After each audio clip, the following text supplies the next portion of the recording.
Afghanistan has seen a recent surge of deadly violence on January 20th. 20 people, including 4 Americans, were killed in an attack at a hotel in Kabul. And just 4 days later, 6 people died after an attack on a children's aid agency. Then, on January 27th, more than 100 people were killed in an ambulance bombing in Kabul. The following day, more than 10 Afghan soldiers died during an assault on a military academy. Afghanistan's president is not mincing words in response to the violence, saying, and I'm quoting here, "I will talk revenge." Markos Kounalakis is a visiting fellow for the Hoover Institute and foreign affairs columnist for McClatchy News, joins us now. Markos, why can you explain for us there's been this uptick in violence in Afghanistan? Well, I mean, first of all, Rena, you know the region well. You've reported from the area, so you know that it's a volatile region to begin with. But what's happening of late is that the United States is actually taking a much more aggressive position. In particular, President Trump has said he will not negotiate with the Taliban, or at least not negotiate with them now. So that means that each side, the U.S.-supported Afghan side and the Taliban insurgents, are escalating the violence to try and achieve maximum hurt on each other. So the Taliban and ISIS groups are both taking credit for this last wave, even though they're kind of on separate sides of the tracks here. Explain the dynamics of having both of these groups in Afghanistan.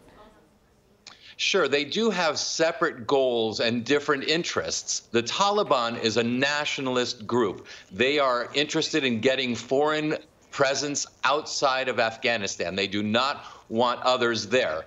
ISIS, as we all know and we've all seen, is a much more globalist organization. They attack both in country, and currently they're on the upswing in Afghanistan, but they exist in Syria, in Iraq, and elsewhere, and they also achieve terrorist goals in other countries. So earlier this week, as you mentioned, President Trump said he's not going to hold talks with the Taliban. So what are the other options out there? Well, I think what he's trying to do, I believe, and he and his military force, because what we're witnessing right now is also a Trump surge. So you're looking at an increase of about a third of the troops. So we're going from about 11,000 to 15,000 troops, U.S. troops on the ground in Afghanistan. These Trump troops are there to increase the pressure. And so the hope, I believe, from the Trump administration is to increase the pain so much for the opposition and for the Taliban that it forces them into better conditions for negotiations. There's a second part of this, and that is the question of what is Pakistan's role in supporting the Taliban. What the president has made clear is that he's really opposed to the current behavior of Pakistan and Pakistan's support for the Taliban. So this is something that you'll see is really quite active in this administration. You know, it's a very different approach from the Obama administration with Pakistan, you know, a more hard line than the Obama administration ever took. Do you think that's going to work in their favor?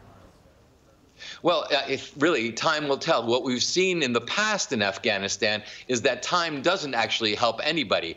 They have staying power. They've got nowhere else to go. What you can hope for, and what I think this administration and General Mattis is hoping for at the Defense Department, is that, in fact, increased pressure will create enough of the conditions for some level of negotiation to at least come to an accommodation to allow the United States to pull back a minimal amount of force, but maintain some force to be able to be a check on Pakistan next door.